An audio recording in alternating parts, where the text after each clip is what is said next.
Hubo golpes, zapes y bueno, de todos. Nada más hay que ver los memes que están, ¿no? Pero hay que entender lo que sucedió. La verdad es que en otros congresos del mundo también han llegado a los golpes, etcétera.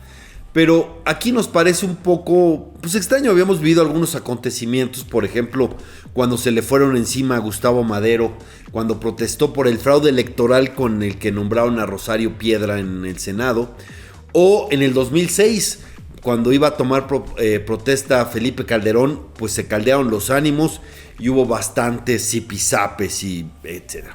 Pero aquí lo que estamos viendo pues es algo que hasta uno parece que era como la crónica de una confrontación anunciada, de una crisis anunciada que incluso llegó a lo físico. Primero por varias razones. Uno, porque el debate público está muy degradado por la polarización. La polarización que se acrecentó cuando llega un presidente que se asume no presidente de todos los mexicanos, sino de facción, y usa toda el aparato del Estado de propaganda para dividir, por supuesto. Pero no es así, pero esto es más que ello, o mejor dicho, hay otros elementos y tienen que ver con el carácter de quien nombran presidente del Senado. Noroña es la persona menos capacitada para estar al frente del Senado. Porque ¿qué se necesita para ser presidente de un órgano legislativo?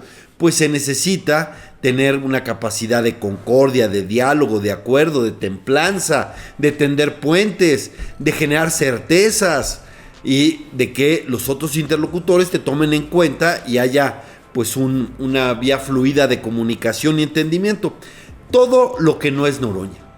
Noroña ha demostrado ser faccioso, tramposo, deshonesto, pendenciero, provocador, acomplejado incluso, resentido. No recordemos lo que le hizo al ciudadano obligándolo a pedir disculpas. Incluso en la misma sesión, llega y primero regaña a Lili Téllez, es grosero con Lili Téllez, la insulta. Luego reta a golpes a Federico Doring y le dice, cuando deje de ser presidente el 1 de septiembre, lo espero en el terreno que quiera, le dijo. Y luego pues pasó lo que vimos con Alito y los priistas ahí en la presidencia del Senado. Pero ahorita regresó a eso, nada más que recordemos además el contexto. Acababa de darse a conocer que Fernández Noroña compró una casa, o más bien una mansión en Tepoztlán de 12 millones de pesos, en las cuales son más de 1,200 metros cuadrados y más de 260 metros de construcción. Sí, es una mansión, además él la presume, le gusta. Tiene además 2 camionetas Volvo, una de ellas con valor superior al 1,5 millones de pesos, ¿no? Él ha dicho incluso, yo no tengo por qué ser austero, rompiendo la lógica, o más bien, pues, de alguna manera esta farsa que le gustaba mucho decir al presidente López Obrador de no se puede tener gobierno rico con pueblo pobre. Pues estamos viendo que todos los de Morena, pues la verdad es que sus lujos pues los están desparramando, son notorios, obscenos, etcétera. Veamos el guardarropa de dato protegido, de Gutierritos, etcétera. Los viajes suntuosos. Cada vez nos enteramos de más cosas. El funcionario que le dicen los relojes, que pagó 7,5 millones de pesos en efectivo por relojes. Todo esto de Morena. Bueno, entonces, pues ya vimos que eso era una tremenda farsa. Pero en ese contexto, donde además se demuestra que mintió, porque no hay manera de que haya pagado eso con su salario, mintió sobre sus ingresos en YouTube y además confesó un delito porque no puede recibir donaciones siendo funcionario público y recibe donaciones de Venezuela, imagínense, en dólares y de personajes anónimos. Pues parece una forma de blanquear dinero, ¿no? Pues tenía la soga al cuello por eso, por lo sucio que ha estado esto, y se da este asunto. Pero recordemos cómo ha sido Noroña, provocador, insolente, etcétera, en muchos momentos. Si ustedes ven lo que ha venido saliendo con los videos, cómo ha encarado a distintos funcionarios, amenazado, retó a golpes también a Triana, lo amenazó de que lo iba a golpear, a Jorge Triana, que por cierto es más joven, mucho más joven todavía, ¿no? Pero lo amenazó, etcétera. Y esta forma pendenciera de hacer retadora, pues bueno, iba a generar algún conflicto en algún momento. Entonces, el agua se desbordó porque no le cumplieron, y eso está mal cuando eres presidente del Senado, tienes que cumplir los acuerdos. Iba a haber un acuerdo para que dieran un posicionamiento y al PRI no lo dejaron posicionarse. Y obviamente nada justifica pues a estos actos de violencia o que lleguen a las manos los legisladores, pero tampoco es la gravedad lo que quieren hacer de convertir a Noroña en el mártir de la cuarta putrefacción. Eso es un exceso. Fueron unos zapes, unos empujones. El deber de que se hizo muy famoso, que se llama Emiliano González, que por cierto no está en la nómina y le dieron más de 100 mil pesos para que acompañara a Noroña a Italia, es el que le maneja la Cámara, pero no está en nómina, le han de pagar por algún otro lado, de alguna forma oscura. Bueno, ese se interpone, lo empujan y se tira. Y luego aparece totalmente con una cuellera, con un collarín fijo, y desde ese collarín donde se supone que está lastimado el cuello, ahí apoyan un brazo que se supone que está lastimado.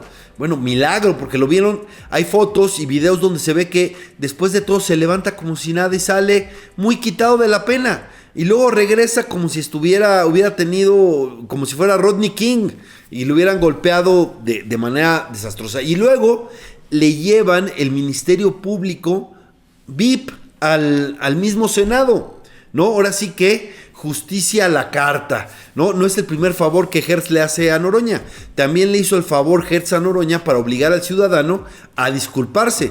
Porque recuerden que si el ciudadano no iba al Senado a disculparse con Noroña, lo metían a la cárcel.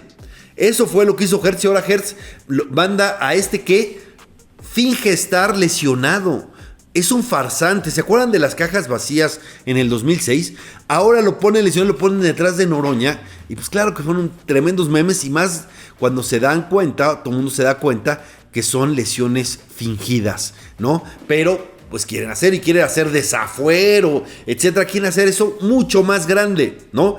Pero veamos que uno cosecha lo que siembra. Y el peor momento, se me estaba olvidando, el peor momento de Noroña fue que hoy, desesperado porque no lo victimizan, porque quiere hacer eso como el peor de las agresiones, algo así como fue con el ciudadano, lo provoca y cuando contestan se tira al suelo, hagan de cuenta como Neymar, ¿no? Se tira y dice, y hace tremendo escándalo, y se enoja, y bueno, se confrontó con José Cárdenas, insultó a Ciro Gómez Leiva, se peleó y calumnió a Azucena Uresti también por todo lo que se supo de sus bienes, y con marketing en la mañana se compara la agresión que sufrió con la violación de una mujer. Imagínense, no tienen idea, ¿no? Que le hayan dado un zape y un empujón con lo que significa para una mujer ser agredida de esa manera, ¿no? No tiene idea, pero esa es la simpleza. Pero bueno, ellos viven en la hipérbole. Y pues y se la ha pasado peleando con los medios porque así es, prepotente, soberbio, etcétera. Y bueno, la verdad es que fue su semana negra y bueno, dicen la buena noticia es que deja de ser presidente del Senado, ¿no? Pero era el peor momento y sí, ahora él también llevará la carga de haber sido el presidente del Senado cuando murió la República, porque recuerden que de ahí salió toda esa contrarreforma en justicia, que vienen las peores, vamos a tener las peores experiencias con el nuevo Poder Judicial que viene del fraude electoral.